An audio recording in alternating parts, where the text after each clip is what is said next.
And thank you for joining us here on PM Express. On the show tonight, we're looking at a conversation that has engulfed this country in the last few days, the Wassce, but also how it dovetails into the free SHS conversation. Quality versus the quantity debate. Let's get into some of the specifics. We've had some allegations of exam paper leakage and abuse of final year students at the ongoing Wassce.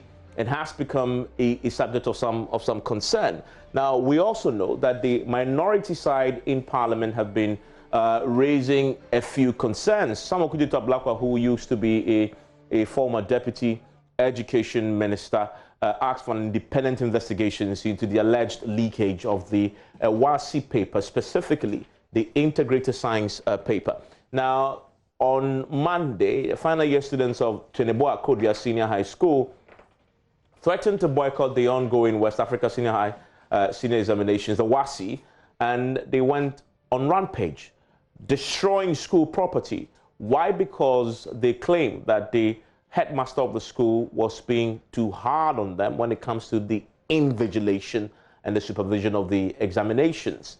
Now, we're also getting reports today of alleged, another case of an alleged incident in Tamale. I'll bring you details of that shortly. Now, the students there in Joynews also alleged that their headmaster had been manhandling some of the students and teachers during the examinations. Tonight in Tamale, another report had emerged of a teacher who is pleading for some police protection, afraid for his life and the life of his family, because students have threatened to assault him because he was seen as being too strict in invigilating and supervising the students, and that he did not allow the students to cheat in their science papers. And he's spoken to us on that, complaining about the threats that the students had made on his life. Now, all these key issues on this matter raises the question about the questions related to quality and quantity that we've seen. Of course, this is the full cycle of the free SHS policy. Now, clearly from what is happening, it's not unprecedented, because of course we know, we've all been to school, issues such as this have always been there. The difference now is, as we've seen, is the existence of mobile phones that are now being captured, right, and being used and circulated quite widely. But of course, when we were in school, we had issues of more practices. I know in one case, for example, the Ghana Education Service in the last few days have confirmed to us that the teacher had been interdicted. Why? Because the teacher was allegedly assisting the students cheat. So we've had varied instances of students claiming that they've not been allowed to cheat and had gone on rampage. And we have the instances where some of the authorities themselves have become complicit in the matter allegedly, and they are being investigated. And so it raises all these questions. But how do we fix this permanently? Because it's such a part of our culture of examinations. You recall the minority in Parliament has insisted over the years that the implementation of free SHS will reduce quality of graduates produced in second cycle institutions. The government obviously had challenged that, because if you look at the policy, it also has a strong quality component built into it. This, I guess, the Wassce, the final results, I guess, will be the ultimate testament to the success of the quality aspects of the free SHS, because then you get to see over the last 3 years whether these students have really taken advantage of this policy that pulled them in school for free, and had, again, for the first time in a long time, had a government that had invested in past questions, provided mass sets for free for them, just made it really easy for them to go to school, for the children to go to school, and don't have the usual burdens that we all had going through the senior high school there. We're going to break it all down for you and look at this quite critically. Now that the free SHS is at this end of a complete cycle, what is happening? What are the lessons? What are the successes? And how do we improve on that on the back of what we've seen in the schools recently? I want to bring in my guest tonight. Philippa Lassing is president of the Ghana National Association of Teachers, that is NAT. Also joining us tonight is Kofi Asari. He is the executive director of the Africa Education Watch. We'll be speaking to Dr. Clementa Park, who's a ranking member of the Parliament Education Committee and MP for Bulsa South. William Ejupon Kwetu is the chairman of the Education Committee of Parliament and MP for Akimodan, obviously, in that constituency. Will also be my guest. I want to start with Philippa, with NAT, because of course they are there with the students on a daily basis, and I've seen the incidents that have played out over the last few days, and we've seen on social media. Philippa, let me ask you, you've seen the videos. I'm pretty sure you have. I mean, as a teacher, as a head of the major, biggest teacher union, what's your reaction to the riots, the videos of the students insisting that they've sort of been deceived because they went into the exams expecting certain questions to appear, and they've been giving some past questions and didn't appear? And so some of your members are currently being threatened. A headmaster had become a target of Twenebo Akoja Senior High School in Tamale. We've had this incident of a teacher who feels threatened. What's your reaction to all that? Yeah, thank you. Let me say good evening to your cherished viewers and to all teachers, and wish all students well, because we are in an examination season.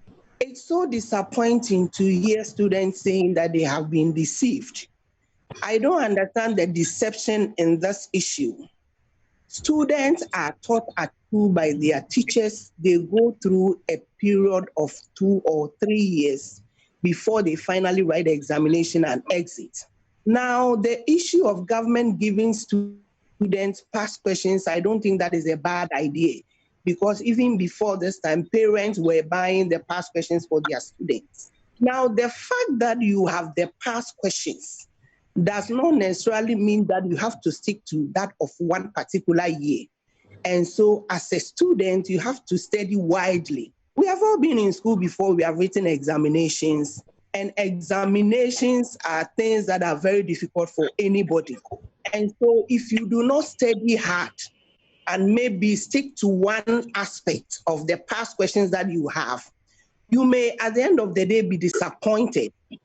Now, the issue of teachers and heads of schools that being threatened, I think that is a non-starter, and it is criminal.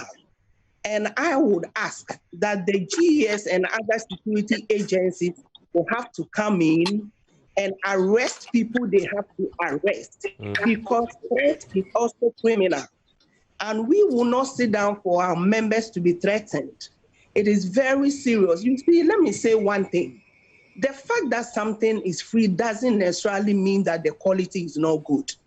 And for majority of us, especially the students, who are also major stakeholders, I don't know whether some of them felt that because education was free, examination was also going to be free in terms of the answers they have to provide or produce. And these are issues. And you could see that a lot of the teachers were complaining because majority of the students were not serious. And these are issues. And so as major stakeholders in education, sometimes the children do not see, or students or candidates do not see themselves also as stakeholders. Yeah, let me ask you, there's something you said that caught my fancy. You say, as teachers, you saw that the students were not serious. Is it something that is unique to this particular batch of students, or something that it's in your experience has always been there approaching exams? Why is that such an important thing for you to highlight? It used to be there, but it has been serious this time. You see, the issue is that sometimes we think anything that is free is not of good quality. And so students, I have mentioned already, that students sometimes do not see themselves as stakeholders in education. The fact that government paying your school fees and paying for everything, giving you school uniforms, all the necessary materials you need to learn with, doesn't mean that at the end of the day, government will have to answer questions for you during examination. Do you get a sense that the schools had that? Do you get a sense that the students had that expectation that the government was going to give them access to questions ahead of time and help them pass exams also? Please come again. I was just asking whether you get a sense from talking to the students that they sort of had an expectation that government was going to also facilitate their exams in terms of writing it and giving them access to questions. Well, you see, the behavior of some students tell you that they had an expectation that maybe the examination was also going to be for free, in terms of the fact that maybe the questions were going to be so cheap. But we are talking of quality. At the end of the day, we are talking of quality delivery of education, where students who complete school will be able to fit into the society. And so the fact that government is paying for you doesn't necessarily mean that you should not learn. I had instances of visiting some schools, and you know, when this free senior high school education started, some teachers were beaten because they were strict, insisting that students should be in the classroom. Some of the students will not stay in class. When it is time for meals, they will come and eat and go and hide. All these are issues. Discipline broke down in some of the areas. Again, at the time government supplies had not gotten to the school, some parents were not even ready to supply their wards with the materials that were needed. All these are issues. And so if candidates are complaining that the teachers were strict or government gave them past questions and the questions were that difficult, they will have to blame themselves. They don't have to blame the teachers. We don't have to blame government for anything. They should have studied. And I don't think all candidates are complaining. I believe it is for those who took things for granted and felt that the questions were going to be that cheap. But at the end of the day, we are talking about quality. And quality means we have to do the right things so that we have people who will be able to fit into society. I mean, but the last thing, stay with me. Let me bring in Kofi Asare, Executive Director of the Africa Education Watch. What's your own reaction to all that you've heard? So we're now hearing from Nat, they on the ground with the students. Very interesting, I guess, feedback from the teacher union. What's your reaction to that?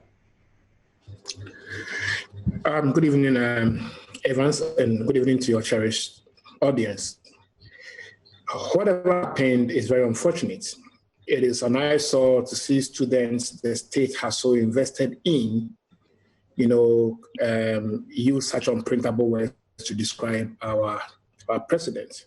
And so I first of all condemn it in no uncertain terms and pray it never happens in our history and in the future again. It is not a good example for students to follow at all. And I think that any disciplinary measure or sanctions the GAS can prefer against them will have to be exacted, because we don't want to encourage the development of such behaviors in our schools. Now, the issue from the policy perspective is viewed as such. Government, for the first time in the history of Ghana, decided to buy a compendium of past questions compiled in the form of a textbook for students. These past questions were originally aimed at ensuring that the students prepare adequately for the exam. Unfortunately, it backfired. In public policy, you have what you call unintended outcomes. Even though the originally intended outcome of government was to ensure that the past questions will facilitate their preparation and shape them for examination, it probably might have backfired because the students saw the past questions not to be a means to an end, but an end to itself, in that most of them just stuck to it as their Bible, and then it didn't happen. And so I think that the lesson is that never should we try this again. Because, you see, if you give a cutlass to a farmer, it is not a weapon, it's a tool. But when you give a cutlass to an armed robber, it becomes a weapon. If you give a compendium of questions to final year students to go and learn, and it is the first time, unprecedented, coming from the back of pronouncement by His Excellency at St. Monica Senior High School, that pass the Wassce to shame enemies of the Free Senior High School, when the president makes such comments, okay, the students pick something that there is a deep political interest in their being in school and for that matter, their performance. And so if in the midst of that comment that was made in October last year and made in more than one school by His Excellency, students are given this compendium of questions just around the same time in October, November last year. And so I wouldn't blame them because they are amateurs if they believe that that was the solution to all their problems. And then not all of them, but some of them focused on the questions and then it eluded them. And so there was a policy failure in the first place. I don't know who advised the GES to procure the past questions for the student, but I think that the past questions would have saved the useful purposes if the past questions, the chief examiner's reports, and then the marking schemes were rather made available to teachers so that they would have used it to shape the students for the examination. And so that's how I see the cause of whatever we are discussing today. Well, so you also think it boils down to the way the policy has been implemented? Is that your conclusion? Exactly. It boils down to the over-politicization of a policy which shouldn't have been so. Free senior high school is simply an actualization of Article 25 to 25B of the Constitution.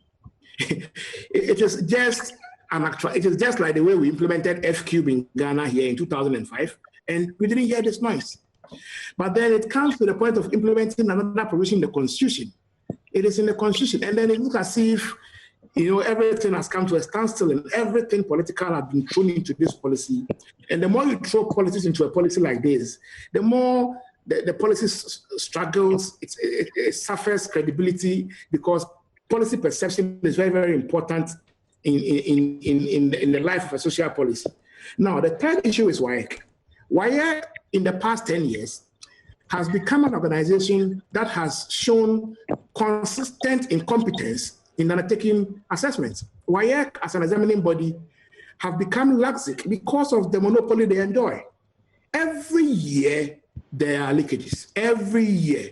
Immediately it is reported, WAEC will deny, GES will come and deny and deny and deny. And it ends there. But we are on the ground. Last year, there were leakages. The students had the questions, those who pay. Because of WAEC's incompetence, there is now an integrity deficit in our examination system in Ghana.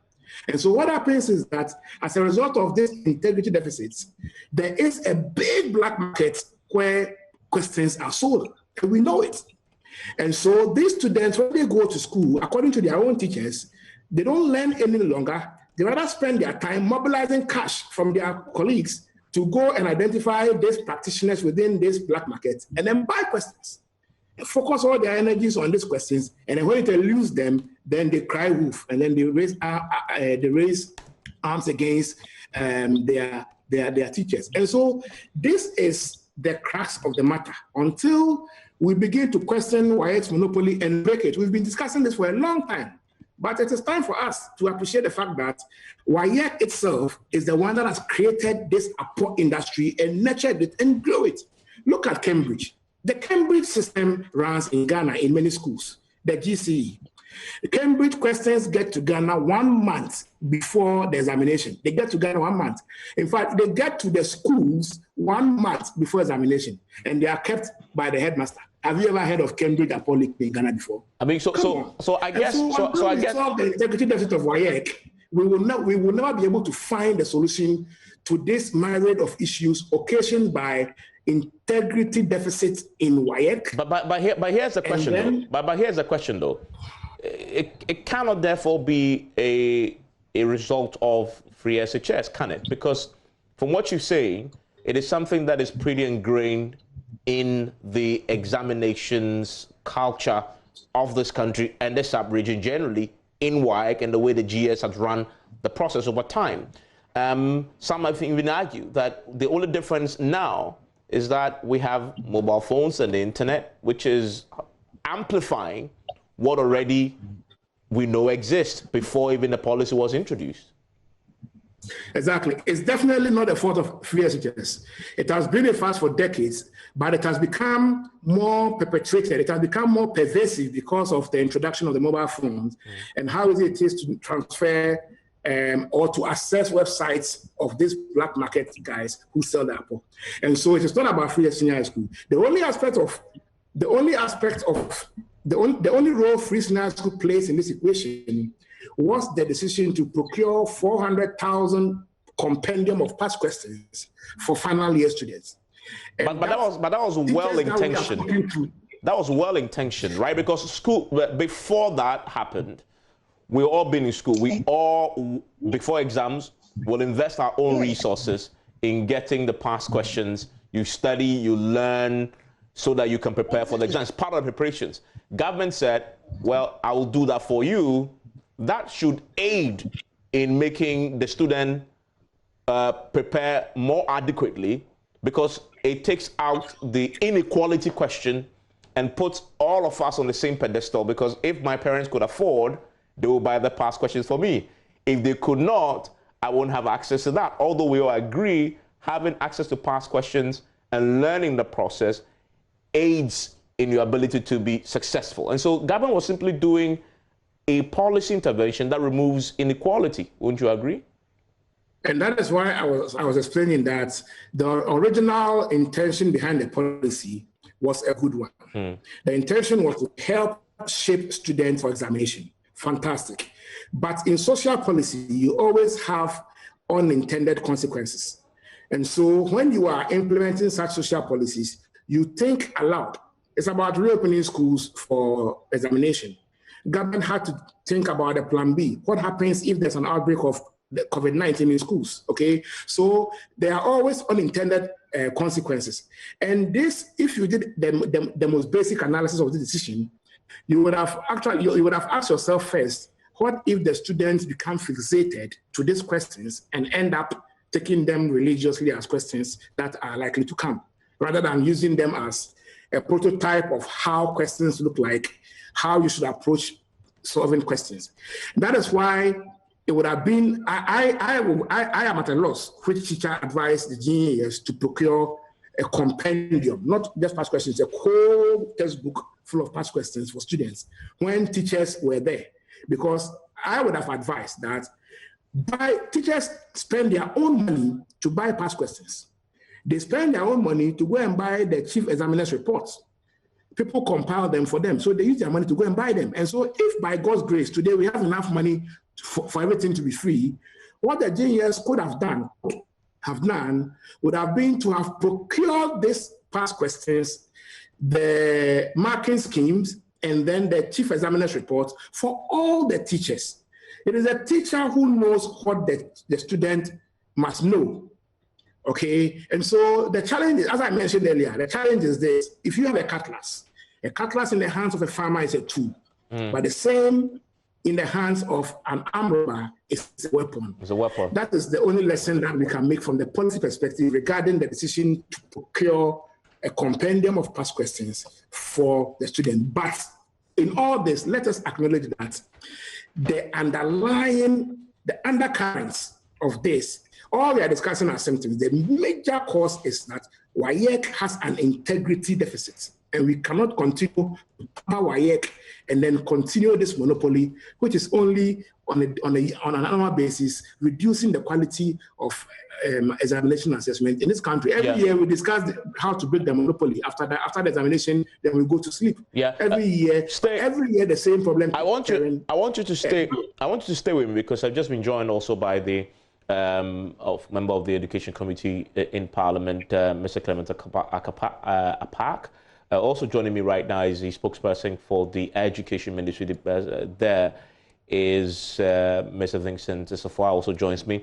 Mr. Park, so from the Committee's point of view, we've had reactions on PM Express tonight from the teacher union, NAT, condemning the attacks on some of the headmasters and the concerns that the students, some of them have expressed, as we've seen in some of the viral videos, that they have been deceived. Some of them are threatening the teachers now because they're being too strict in invigilating.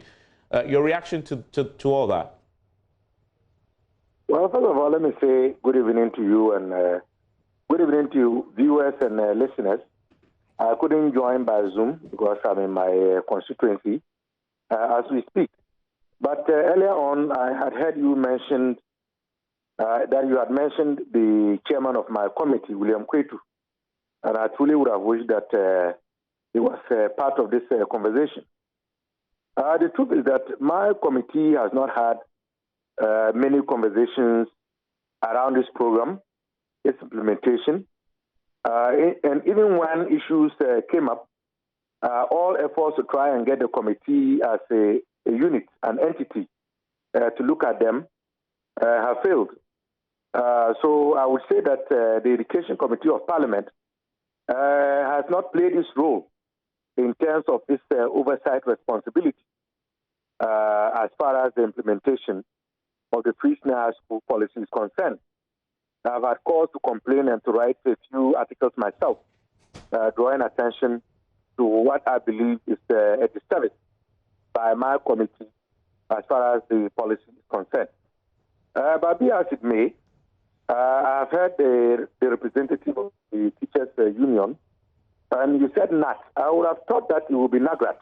Yeah, NAGRAT told us that they are putting together a nationwide assessment, and so they will only speak after they've completed the assessment next week, of course. But NAT was available to speak on the back of the incident we've seen. Yeah, so but it creates a problem because we all know that NAGRAT and NAT are not the same.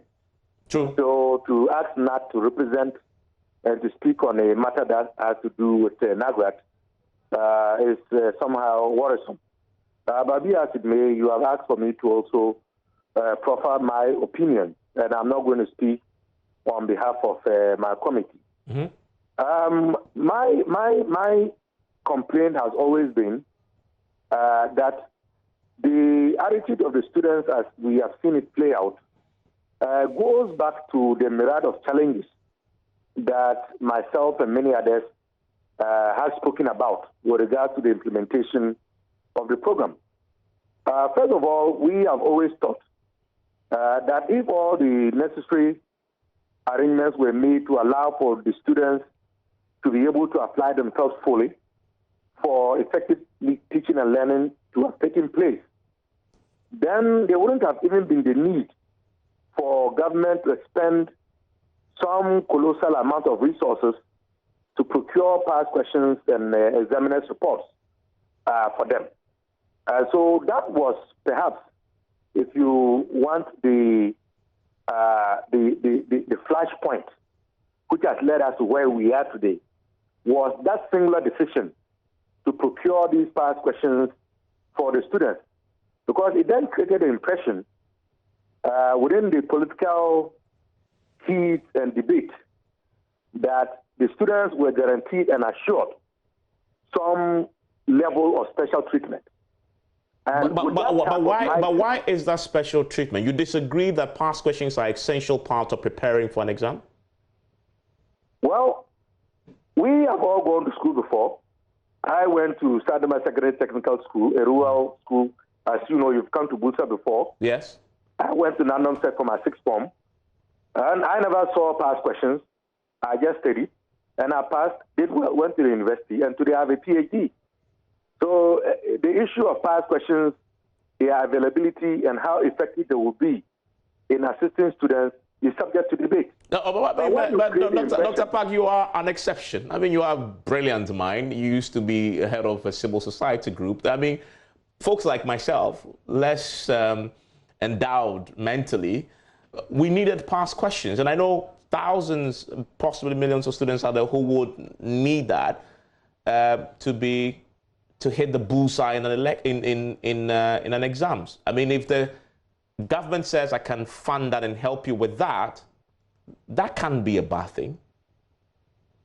Well, ideally, it shouldn't be. But as you know, my good brother from Africa Education Watch indicated, when you have a program of this nature, which we all agree is born out of the Constitution and must be implemented, and it is overtly politicized, and he rightly quoted the president, study and pass your Wassce to shame the naysayers. You know, when you make this kinds of pronouncements, these kids, their maturity level is not like you and me.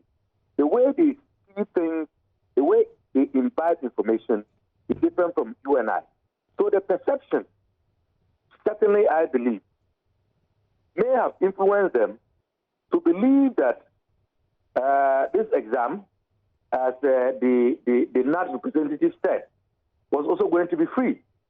So by studying these past questions and being fixated on them, and given the challenges that we all know came with the implementation of the free senior high school policy, the number of days or months that they spend at home versus the number of days and months that they spend in school, the track system and all of that, perhaps affecting their ability to have the time that you and I had to properly study and digest and to think widely and broadly. Using past questions as, if you like, standpost to explore upon, they may have thought that the questions that were to come for them to answer would be drawn from what was given them.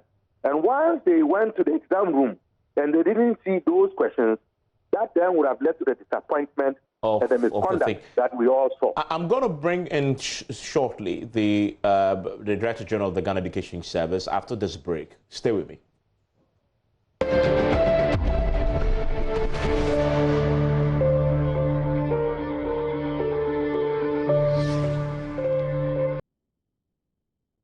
It's 11 p.m. Express. My guest joining us on Zoom is Philippa Lassing. She leads the biggest teacher union in Ghana, NAT. Also with me is Kofi Asari, who is the Executive Director of the Africa Education Watch. Also with me is Clement Apako, who is a ranking member on the Parliament's Committee on Education. Joining me right now is Professor Opoku Amankwa, who is the Director General of the Ghana Education Service. And to him I go next. Prof, you've been watching the program, obviously seeing these videos, particularly you listen to NAT and they raise concerns about, the threats on the teachers, the students rioting, but a concern that this may be an unintended consequence from the way the policy has been implemented, particularly the aspect that has to do with the purchase of the past questions that may have created impression for these students that somehow government was going to facilitate an easy exams for them. Your reaction? Yeah, good evening, and let me apologize. I saw your message, which was inviting me a bit late, but all the same, I felt the need to be part of the program. So my greetings to you, and then my greetings to the other panelists, and then your viewers and the listeners all over the country. Yes, let me start by saying that education is a process that ensures that students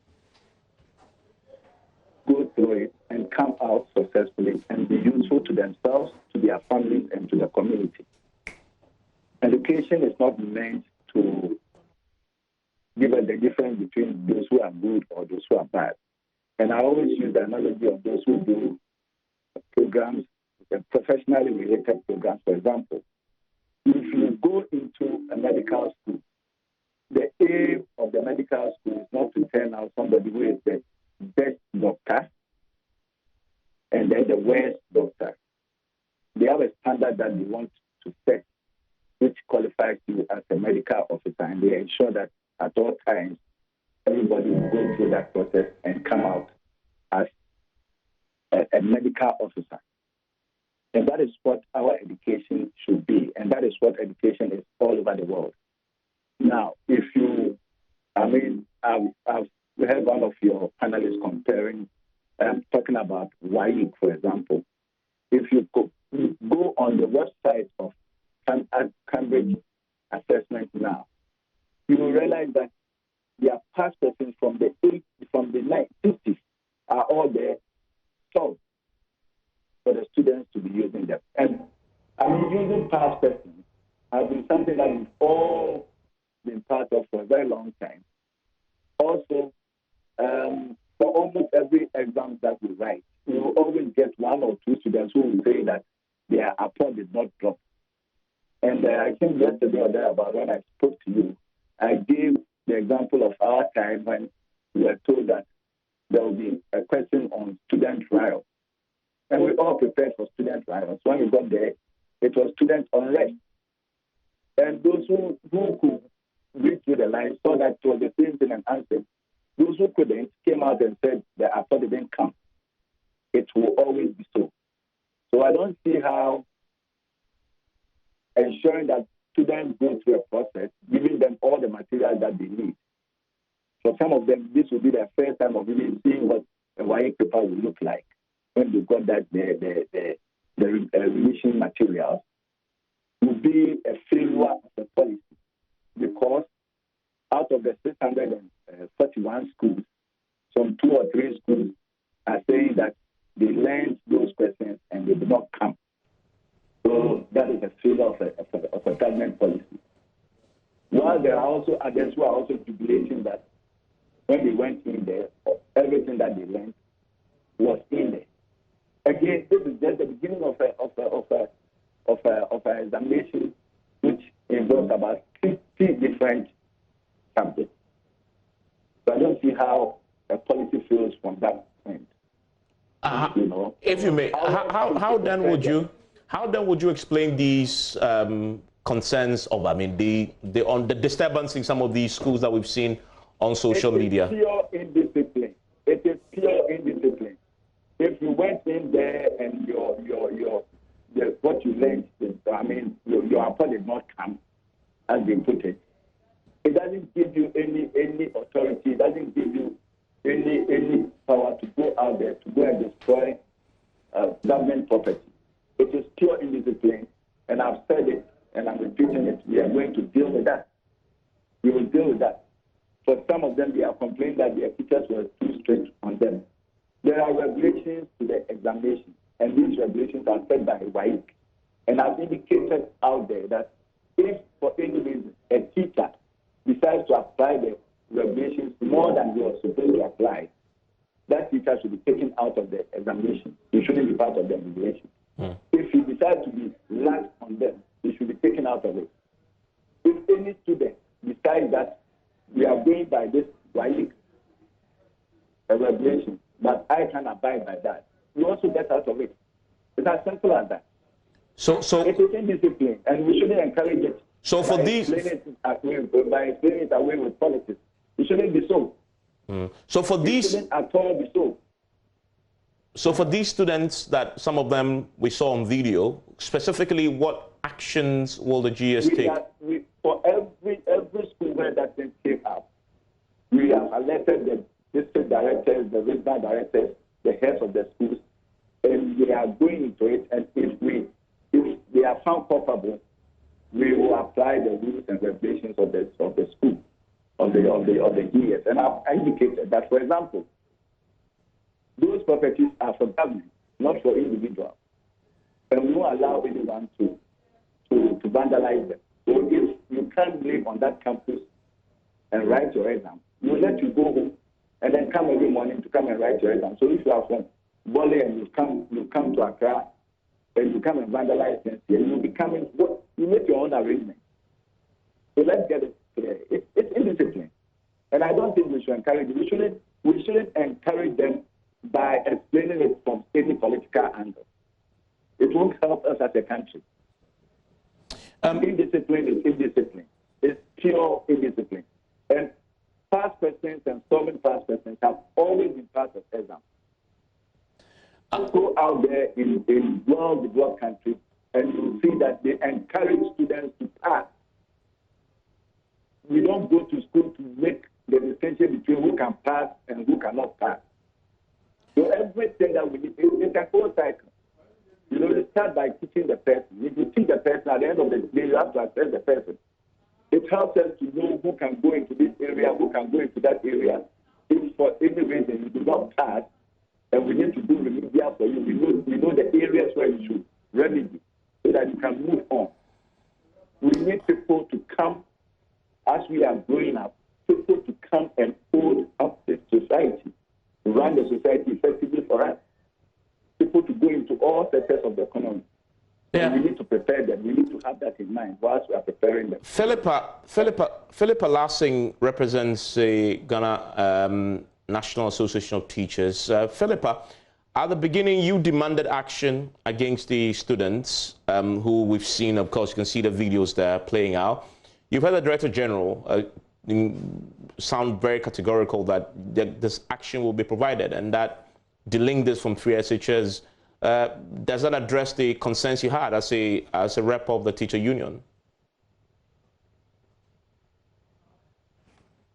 Continue. Let me make a statement. Hello, Evans. Yes, I can hear you. Can you hear me now? Yes, please. Yes, the ranking member made a statement, and he was asking of NAGRAT, and you explained why NAGRAT could not make it. And he said that, I'm paraphrasing, that how can NAT speak on issues? Does it mean that NAT cannot speak on issues that concern senior high schools? I want to find out before I continue. Yeah, I mean, just hold on. Clement Apak, quickly respond to that, Prime Minister, so we can get clarity on this. I'm sure you're still on the line. I am. I didn't get the question well. No, I mean, is asking, when you raise the question about NAT being on this, having this conversation instead of NAGRAT, is asking whether you're suggesting that NAT cannot speak on issues when it has to senior high schools. Well, technically, yes. Because NAT and NAGRAT are different. If they were the same, they would have all been under one umbrella. There is a reason why there is NAT and there is NAGRAT. So I believe that my question is legitimate. Okay, hold on then. Madam Larson, that's your answer? Evans, I want him to explain to us the difference, and to the Ghanaian public, the difference between NAT and NAGRAT. If he knows, he should explain it to all of us. It is not my responsibility to explain. The fact that you have two different organizations with different structures and leaderships, it presupposes that you perform different roles and responsibilities. Is it? I guess just to it is obvious. Just to make this clear, are you suggesting that NAT is more of basic level and NAGRAT is senior high school? Because I talk about senior high school, this is where I am not the one saying it. If they were the one and the same, then they would have one structure and one. Okay. I guess the question is asking is why can't NAT have this conversation instead of NAGRAT? I didn't say they cannot. Okay. I only asked why NAGRAT was not present. Okay, good. I mean, Madam Larson, quickly wrap it up for me on this because I wanted to address a substantive matter. It is difficult for me to accept the explanation he has given. To be honest with you, look, we have tertiary unions. And we have NAT, we have NAGRAT, we have CCT, we have TEU. Is he trying to say that NAT doesn't have members at the senior high school? Is he saying that NAGRAT doesn't have members at the basic school? Is he saying members of CCT belong to a different level of the education ladder? You see, people shouldn't try to create confusion and problems for people. We have been working together as unions in education. And for anybody to say that he thought this person or this union should speak to these issues is unfortunate. And that statement will have to be withdrawn before I can. Okay, so I would, because of the time's sake, I'll come back to Clement Park when I finish with you so that he can address that briefly for me. But if you may address the substantive concern that you raised, I'll be very grateful. Madam Larson, I think you've muted your Zoom again. No, let me look at it. I can hear you. I can hear you now. I can hear you. Oh, I think he's rather muted it now. I mean, Mr. Park, you want to quickly address that? Let's move on to the substantive matter because he's insisting that you make a withdrawal. Withdraws the statement. I cannot speak to it because by the statement he made, NAT cannot speak to issues concerning the senior high school. And so he will have to withdraw that statement, and then I will respond to the substantive issue. Let's see if Mr. Park will be magnanimous to do so we can move on. Mr. Park? Well, first of all, I meant no harm. As a deputy ranking member of the Education Committee, I've had a chance to interact with various teacher unions. She's fully aware of that. And so when the issue came up, I think it was only proper. Yeah, I get the point. I mean, within the interest of just addressing the real matters, weighty matters. Very well. Then if that offense, I do withdraw. Okay, fantastic. And Madam Lassing, address the substantive matter for me. You've heard the Director General say that they're going to take on these students and address the issues you have concerns with. Evans, I'm very happy the Director General has made a statement. It really addresses the concerns that we have as a union. And you see the issue of the fact that people are giving past questions and all that. Let me say that past questions have been part of our education system for so many years ago. And I'm very happy the Director General mentioned something. I went through the middle school living certificate. We were taught how to write applications. During my term or my year of completion, the question that came was to reply to an advertisement. And so once you are given past questions, it gives you the opportunity to see varied ways or forms in which the same question can be set. So it was not wrong for the government to have given past questions to students, but for them to think that their questions or the things they learned did not drop, and for that matter, they have to destroy property of the school. That one I mentioned that is criminal and people have to be dealt with. Okay, I'm going to take a quick break. When I return, I'll hear from the Director General. I want to hear his assessment briefly, because this is the end of a cycle for Free SHS, first batch graduating. He should give me his bullets on what the key, his assessment has been, very brief. And I'll hear from Mr. Kofi Asare and Clement Park also on what can be done to fix some of the challenges that they have articulated. Stay with me.